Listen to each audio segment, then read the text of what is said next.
Año 2002, Rusia, región de Sverdlovsk, una pequeña y tranquila ciudad llamada Krasnoufinsk. En una casa particular hubo un crimen impactante. Alguien mató a golpes con un objeto pesado a una pensionada solitaria.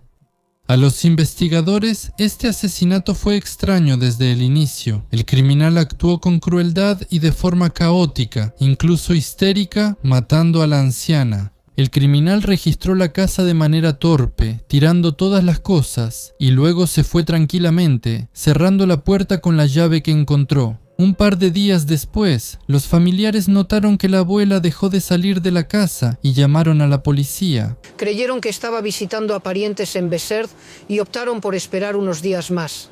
Luego vimos que ya era 8 o 9 del mes y ella seguía sin aparecer. Los investigadores no entendían por qué alguien dañaría a una mujer tan tranquila y educada. Con más de 80 años, no tenía enemigos ni peleaba con nadie.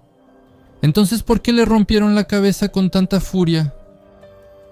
Familiares decían que la pensionada fue pobre siempre, como una abuelita común, pero no de las que entregan 40 millones a estafadores. Y toda la colonia sabía que en su casa no podía haber ni ahorros ni cosas de valor. Entonces, ¿qué quería el delincuente en sus armarios? Buscaron testigos sin éxito. Los peritos concluyeron que el crimen ocurrió de día y los detectives esperaban que alguien hubiera visto o escuchado algo. Pero el criminal no dejó ninguna pista, así que no lograron encontrar ni un solo sospechoso para el caso. La esposa estaba con él durante el nuevo crimen. La mujer mayor abrió la puerta y fue golpeada en la cabeza con un objeto pesado. De nuevo, alguien registró el modesto departamento y se fue sin dejar rastros ni testigos. La anciana no tenía enemigos ni objetos de valor, así que no está claro por qué la atacaron. Los detectives notaron de inmediato la similitud en el modus operandi de estos dos casos. Tal vez las pensionadas estaban relacionadas de alguna manera, pero esa versión no se confirmó. Entonces, resulta que es una crueldad espontánea. Quizá algún psicópata está atacando a las ancianas. Investigaron a pacientes de hospitales psiquiátricos, pero no hallaron pistas y el asesino seguía disfrutando sus actos. 3 días después hallaron otra víctima y un mes más tarde a 2 más. El modus operandi era igual. Las víctimas eran brutalmente golpeadas con un objeto pesado. Luego, un registro torpe en el departamento y el criminal huía cerrando la puerta. Los investigadores observaron que el criminal elegía departamentos en edificios Yrushkovka con puertas viejas de madera, ya que eso muestra que los habitantes no tienen nada valioso para robar. ¿Qué buscaba el criminal en esos viejos aparadores soviéticos? Mientras tanto, surgió una nueva teoría. Todos los crímenes ocurrieron en el distrito Selezno-Doroshny. Las abuelas fueron atacadas con un objeto pesado. ¿Será que el criminal trabaja en el ferrocarril? Ahí hay muchos oficios en los que se necesita saber manejar herramientas pesadas. Es posible que el criminal sea un forastero y venga a Krasnoufinsk desde otra ciudad, tal vez de diferentes regiones. Todas estas suposiciones se revisaron con cuidado. No hubo pistas hasta que el criminal dejó la primera huella. Una pensionada de 90 años abrió la puerta a una trabajadora social y fue golpeada en la cabeza con un objeto pesado. Pero en ese momento la abuelita llevaba un gorro de piel, lo que amortiguó el golpe. La anciana empezó a gritar, los vecinos se alborotaron, eso asustó a la delincuente y los residentes vieron cómo una rubia frágil salía corriendo del edificio, una escena extraña. Las mujeres suelen atacar solo en defensa propia. Es raro que una delincuente planee y quite la vida a alguien de forma consciente. En la historia de la criminología, pocas mujeres han sido asesinas seriales y la mayoría eran envenenadoras. Sin embargo, cuando una mujer opta por la agresión directa, actúa con gran crueldad. Por eso, algunos investigadores pensaban que la cazadora de ancianas en Krasnoufinsk podía ser una joven o adolescente. Esto lo indicaba la gran cantidad de golpes aplicados de manera caótica. Este modus operandi ocurre en criminales débiles cuando entran en furia. Pero otros agentes no creían en esa versión y pensaban que el villano era un patrullero, un hombre disfrazado. No podían creer que una mujer fuera capaz de cazar a ancianas de manera tan agresiva. Usando las declaraciones de la anciana y vecinos, crearon retratos hablados a partir de sus descripciones. Mujer de mediana edad, 1.60 a 1.65 metros delgada, cabello claro. Pusieron retratos hablados en la ciudad, pero no ayudó. En un año, en Krasnofimsk hubo 9 ataques a ancianas y ni un solo sospechoso. Los casos se unieron. La misma forma de actuar indicaba que era la misma persona la que atacaba. Por 9 crímenes, la delincuente solo obtuvo 13.000 rublos en pobres departamentos. En todos los casos, excepto uno, los vecinos no notaron nada ni sospecharon nada. La delincuente parece tan normal que nadie sospecharía de ella. Encantadora, inspira confianza y tiene una buena coartada. Los habitantes de la ciudad difundían rumores espeluznantes y acordaron no salir solos. Las pensionadas solitarias gastaban sus últimos ahorros en puertas de hierro y los familiares advertían a las ancianas no abrirle la puerta a nadie. Y aquí, un nuevo error de la criminal. El cuerpo fue hallado en un departamento de la calle Uktomskogo, donde ya habían ocurrido 2 ataques. Esta vez, la villana dejó una huella dactilar y además en el departamento encontraron una nota. Estimados residentes, por favor estén en casa el 11 de mayo a las 13 horas. La abogada de la oficina era Irina. Nadie imaginaba que ese era su nombre real, pero la letra fue una pista clave.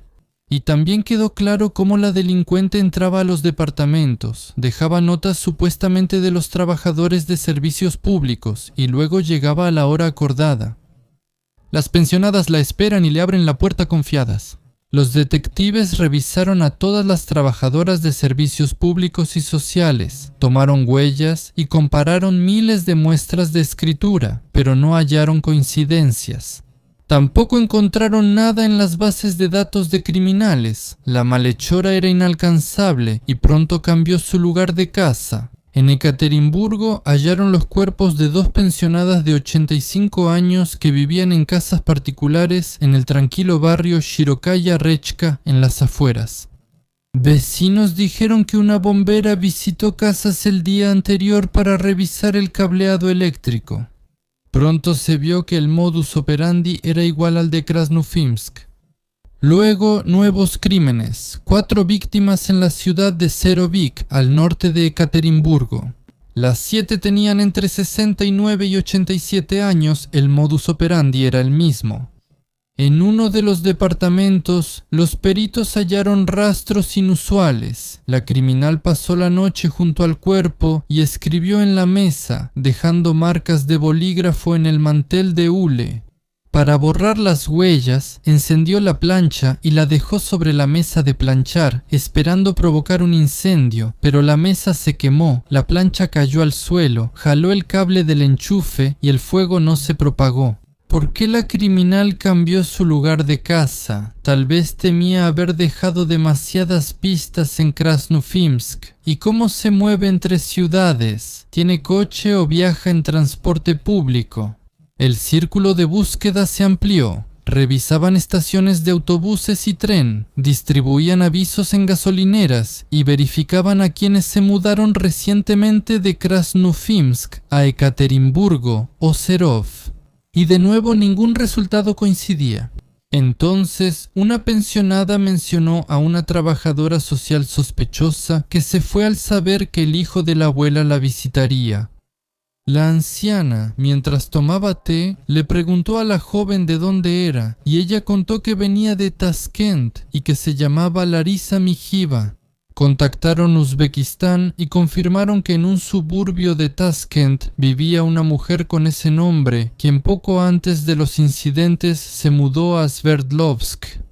Su foto se parecía al retrato hablado. Encontraron a Larisa en un departamento rentado en Ekaterimburgo y la detuvieron, pero las huellas dactilares no coincidieron y la prueba del detector de mentiras mostró que ella no le había quitado la vida a nadie.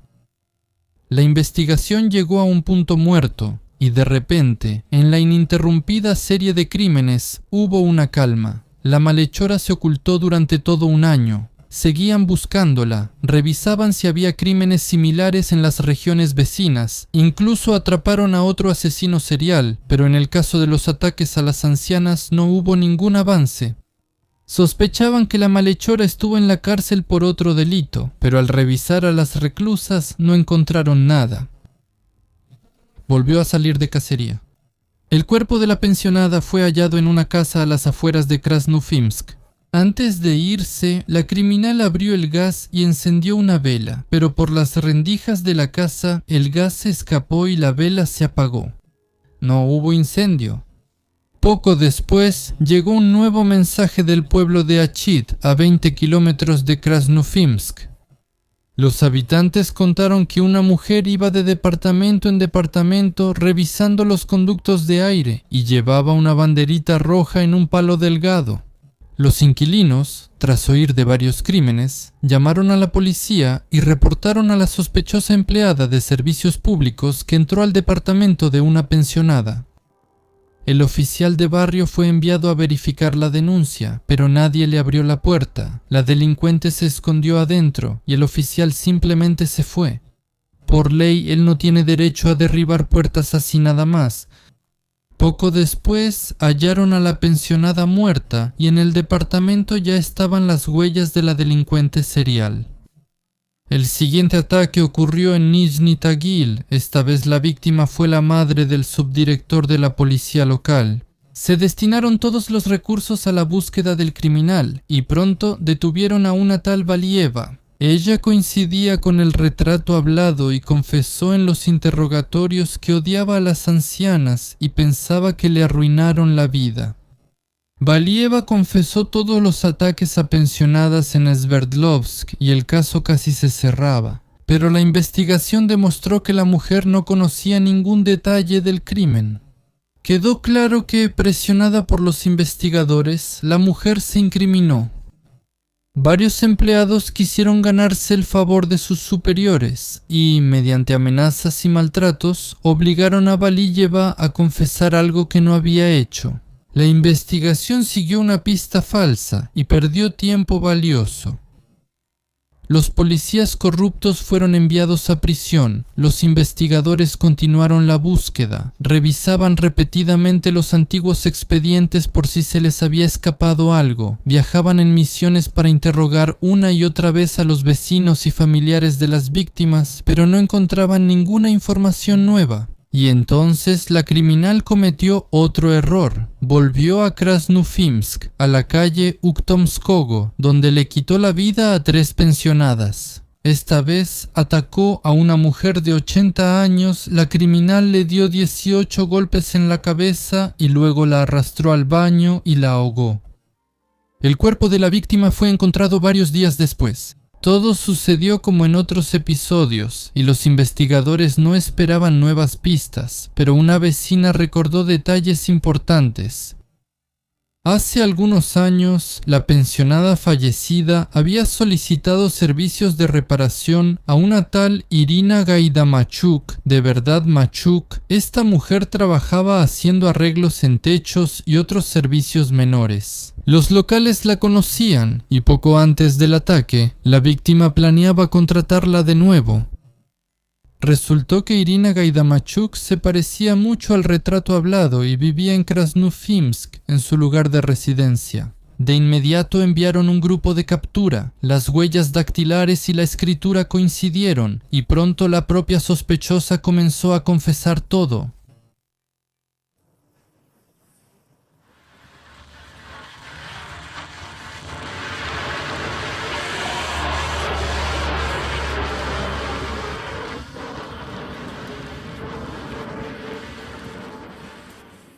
Irina Mashkina nació en Karpinsk, una ciudad típica de los Urales. Luego la familia se mudó a Niagan. En la escuela le iba bien, todo parecía normal como a los demás. Ingresó a la universidad, ya sea en Derecho o Psicología, pero pronto notó que los estudios no eran para él y no los pudo continuar. Entonces, en la vida de Ira apareció un hombre. Aunque una cosa no necesariamente impedía la otra, coincidieron en el tiempo. Piotr Gaidamachuk, un chofer que era 23 años mayor que ella. Ella se casó con él, tomó su apellido, que después haría famoso, y nació su hija Alina.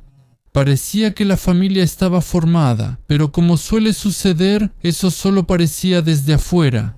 Muy pronto, Irina empezó a sentir atracción por el alcohol. Al principio solo un poco para animarse, luego cada vez más seguido y en mayor cantidad hasta que ya era demasiado tarde. La neblina azul cubrió a Irina y hasta Piotr se rindió, empacó sus cosas y se fue. Irina no intentó recuperarlo, estaba ocupada bebiendo, no tenía dinero y no tenía dónde vivir. Y entonces entregó a Alina, de 6 años, a un orfanato, así nada más, sin razones de peso, y siguió bebiendo. Ella no necesitaba nada, excepto la botella. A finales de los 90, Irina conoció a Yuri Kuznetsov, un chofer de un banco que llegó a Ñagan por un viaje de trabajo. Entre ellos surgió un romance tan apasionado que Irina quedó embarazada de inmediato y decidió mudarse con Yuri a Krasnufimsk, sin preocuparse por divorciarse de su primer esposo. En Krasnufimsk tuvieron una hija, Nastia. Al principio, Ira parecía una madre ejemplar. Llevaba a su hija a la escuela de la mano, siempre bien arreglada, siempre cerca. Incluso formaba parte del comité de padres y ayudaba a organizar las fiestas escolares. Los vecinos miraban y pensaban, ojalá todos fueran así. Qué equivocados estaban, tontos, pero todo cambió. Cuando Nastia creció, a Irina la volvió a atrapar el vicio. Al principio, solo un poco para relajarse, empezó a salir a tomar, pero luego recayó por completo. Un día ella gastó todo el dinero que la clase reunió para el fin de curso. Todos lo juntaron, pero solo Irina lo celebró. El escándalo fue grande. Todos entendieron que Ira tenía problemas otra vez y que ya no se le podía confiar nada. Irina no soportaba a su suegra. Ella era estricta, de mirada dura, y desde el inicio no aceptó a su nuera, mucho más joven que su hijo, y que pronto se aficionó a la bebida. La suegra le decía abiertamente a Ira que ella avergonzaba a la familia, que una madre normal no vive así, y que le quitaría a su hija si Irina no dejaba la bebida. Como si eso ayudara a dejar de beber. Siempre que se veían, acababan peleando y gritándose. Gaidamachuk soñaba con que la vieja bruja se fuera al infierno lo antes posible. Ella no solo estaba enojada con su suegra, sino también con todas las señoras que se entrometen y les dicen a otros cómo vivir. En ese sentido, probablemente todos seamos un poco Gaidamachuk. Pero Irina fue muchísimo más allá en sus acciones y llevó su odio a los departamentos de esas abuelas a las que odiaba. Se creía que vivieron mucho y se entrometían. La suegra sospechaba de Ira. Descubrió que Irina tenía una hija mayor a la que dejó en un orfanato. Para evitar problemas no ve a la niña ni paga la pensión. Irina, como siempre, se las ingenió. Afirmó que no era su hija, sino la de una amiga en la cárcel y que solo la registraron a nombre de Ira para recibir ayuda social.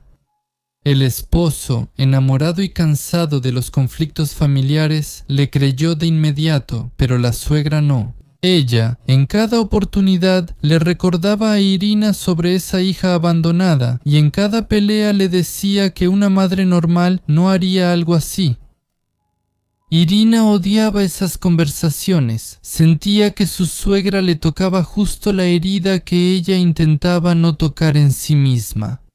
Gaidamachuk apretaba los dientes en silencio y salía de la casa dando un portazo, solo para no escuchar a la anciana repetir que ella nunca sería una madre normal. Entonces, no se debe repetir que alguien nunca será una madre normal, porque en ese caso, tal vez realmente se convierta en una profecía autocumplida.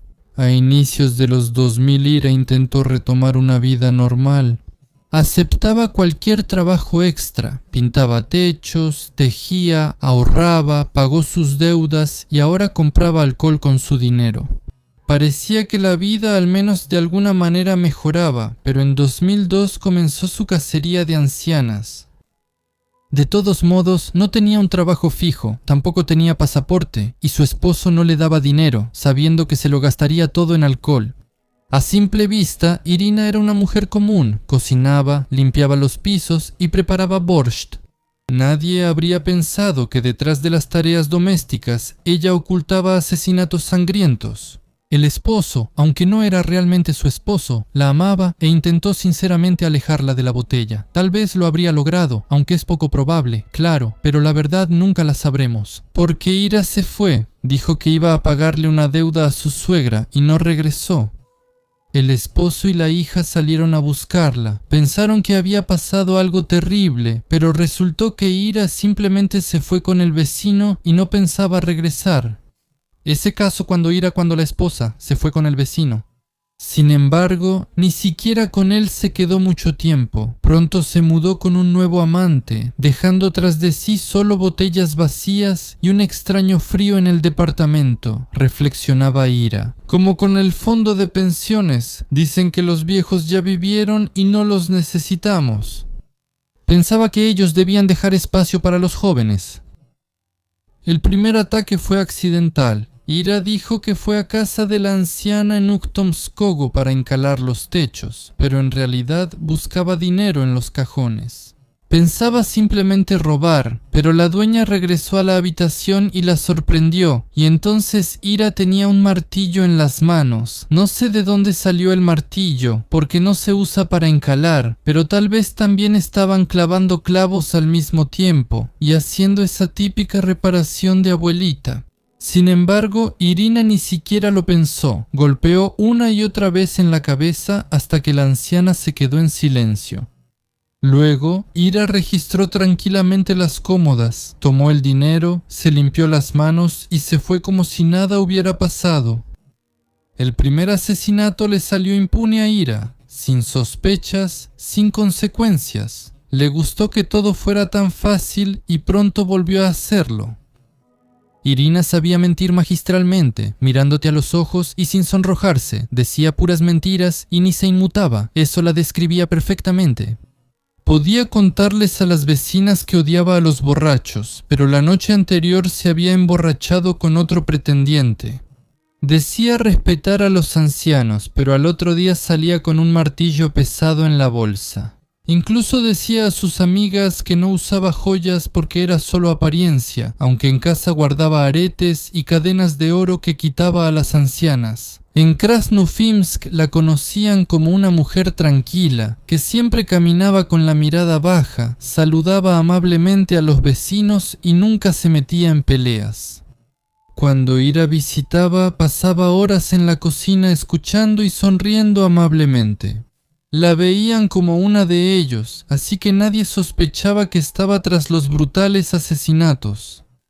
No recuerdo casos de maníacos donde vecinos o amigos dijeran eso. Sí, siempre supimos que era un maníaco, lo sospechamos durante 10 años y era obvio para todos. Mientras tanto, Irina tenía pocos pedidos de reparación y Gaidamachuk se dio cuenta de que era más fácil buscar víctimas por su cuenta. Ella buscaba abuelitas solitarias, iba de departamento en departamento haciéndose pasar por empleada del gas municipal o trabajadora social, y le abrían la puerta de inmediato, sin pensarlo. Ira entraba, fingía ser amable y atenta, comprobaba que no hubiera nadie más en la casa, y luego tranquilamente se deshacía de la dueña del departamento y se llevaba el dinero y las cosas de valor que encontraba en la casa.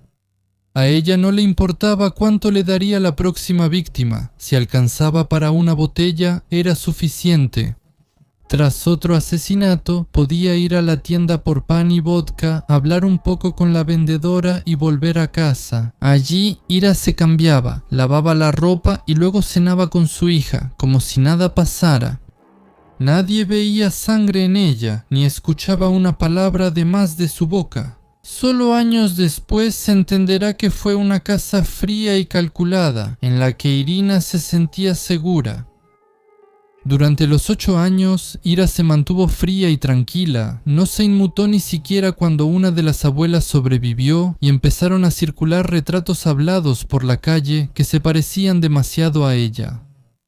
Una vez, cuando Ira estaba en el departamento con el cuerpo de la anciana, un policía tocó la puerta.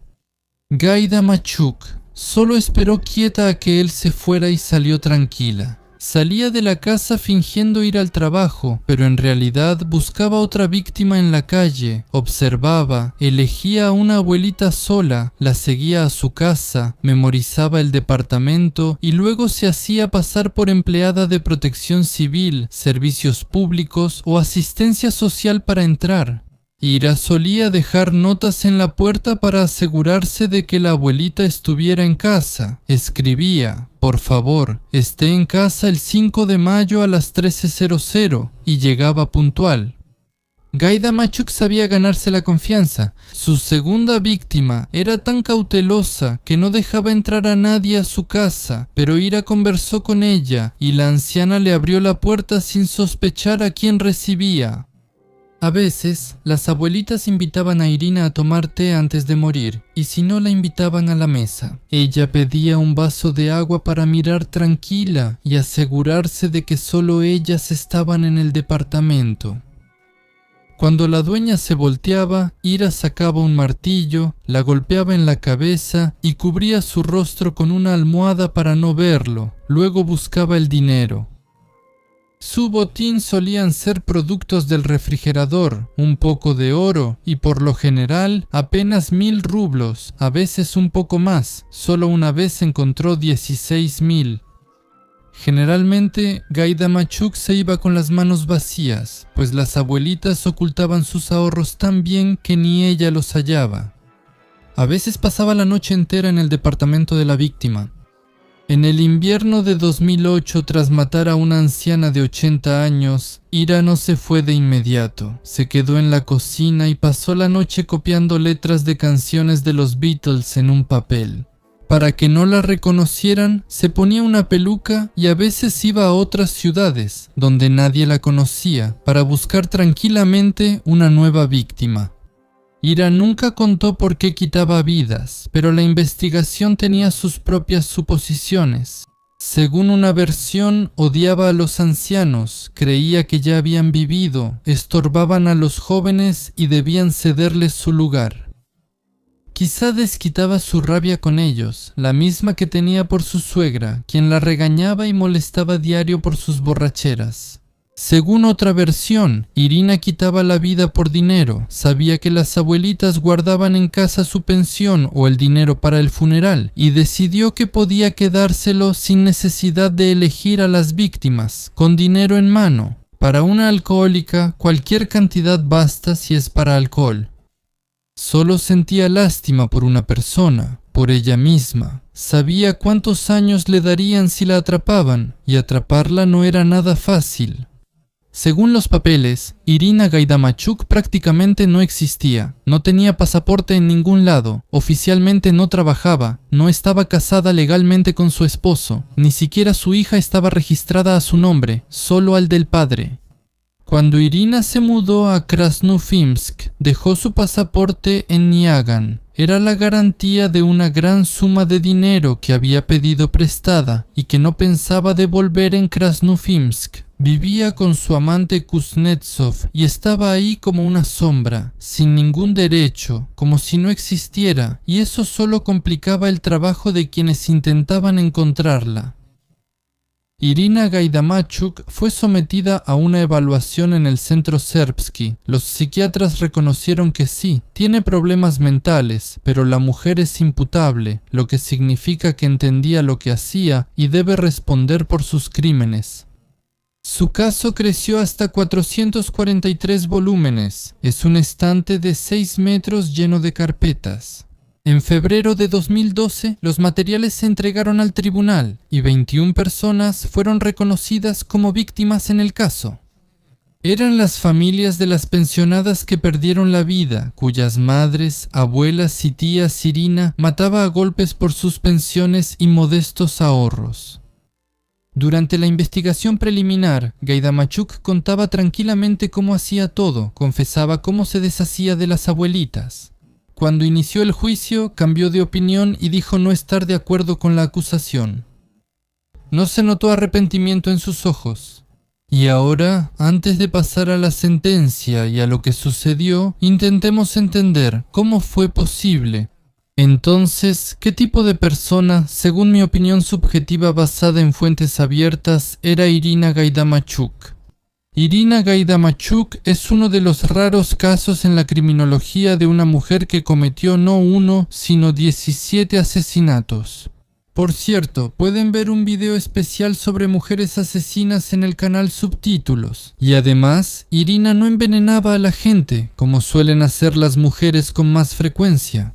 Su estilo era cometer asesinatos brutales y directos usando objetos contundentes y pesados. Su retrato es complejo y a la vez aterradoramente transparente. Ella es una alcohólica con rasgos sociópatas marcados. Su vida es una historia de destrucción crónica. Abandonó los estudios, entregó a sus hijos, destruyó sus relaciones y perdió todo respeto por sí misma.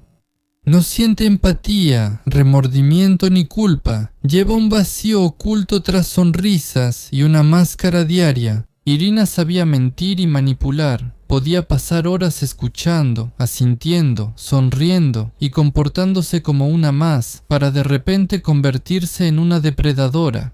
Mataba a quienes la dejaban entrar, les servían té o no le deseaban mal. Tras el crimen podía ir a la tienda, comprar pan, cocinar borscht y alimentar a su hijo. Esto indica un alto grado de desdoblamiento de la personalidad, cuando la máscara social externa no tiene nada que ver con lo que hay en el interior. Creo que la motivación es mixta. Por un lado, fue por interés, necesitaba dinero para el alcohol. Por otro lado, sentía odio hacia las ancianas, personificado en su suegra, con quien tenía una relación tormentosa. Ella proyectaba ese odio en todas las mujeres mayores, las llamaba brujas y pensaba que debían ceder su lugar a los jóvenes.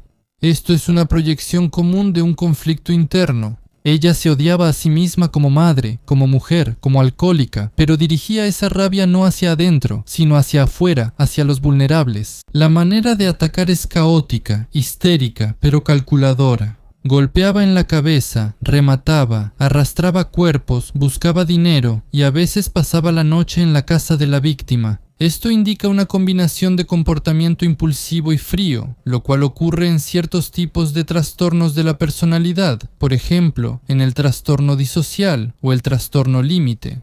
Ella no mostró arrepentimiento, confesó detalles cínicos y negó su culpabilidad en el juicio. No son defensas, sino pensamiento infantil, desapegado y amoral. Ella carece de conciencia, pero su cortesía diaria la hace aún más aterradora. Los psiquiatras afirman que es una persona común, imputable, que entendía lo que hacía y pudo detenerse. Esto subraya su total responsabilidad penal y la ausencia de algún trastorno que le hubiera quitado el control sobre sí misma. No obstante, le diagnosticaron degradación de la personalidad por alcoholismo, rasgos psicopáticos y embotamiento emocional. La lectura de sentencia se fijó para el 4 de junio de 2012. Gaidamachuk recibió 20 años de prisión, que es el máximo que podían darle. En Rusia, la ley prohíbe dar cadena perpetua a mujeres, incluso si matan a 17 personas. El tribunal obligó a Gaidamachuk a pagar otros 30.000 rublos por los gastos judiciales. Ella ni siquiera intentó apelar la sentencia. Y ahora, los números fríos detrás de los cuales se esconden las abuelitas torturadas. 17 mujeres fueron asesinadas por un botín de unos 40.000 rublos. Por supuesto, ahora la cantidad, teniendo en cuenta la inflación, sería mayor, digamos 100.000 rublos por 17 vidas. Eso es por todos los ataques. Además, en 10 departamentos Irina no halló nada y se fue con las manos vacías, dejando cuerpos muertos atrás. Gaidamachuk debe salir en libertad a más tardar en 2030, pero si se esfuerza y muestra buen comportamiento, desde 2024 puede solicitar la libertad condicional anticipada. regresar a la vida normal, al mundo donde aún la llaman la loba de los Urales, pero parece que todavía no ha salido. El oficial de distrito responsable de la zona de Irina Gaidamachuk perdió su puesto tras la sentencia. Él nunca entendió cómo pudo vivir tranquilamente en su barrio una mujer que tenía decenas de ataques a sus espaldas. Anastasia, la hija menor de Irina, sufrió una pesadilla cuando el país supo la verdad sobre su madre. Los hijos no deberían responder por sus padres, pero lo hacen. A la niña la acosaban y se burlaban en la escuela, y en la ciudad la gente murmuraba de ella. El mundo de Nastia se vino abajo cuando resultó que su mamá, con quien iba de la mano a la escuela, en realidad atacaba a las pensionadas. En el momento más difícil, solo su padre, Yuri Kuznetsov, se quedó a su lado. Él mismo se sorprendió al descubrir quién era realmente la mujer con la que vivió tantos años. A pesar de todo, Yuri hizo lo posible para que Nastia sobreviviera en ese infierno y mantuviera algo de esperanza en una vida normal. Después de la sentencia en 2012, Irina Gaidamachuk está cumpliendo su condena en una colonia de régimen general. Por ley, incluso por delitos graves, las mujeres no van a régimen estricto o especial. Incluso esas villanas frías cumplen condena con delincuentes comunes y menores. Cuentan que en la colonia la veían como una gran rareza, porque nunca habían visto a alguien como ella ahí. Por delitos graves, una mujer puede pedir libertad condicional tras cumplir 2/3 de su condena. Para Gaidamachuk eso ocurrió en 2024.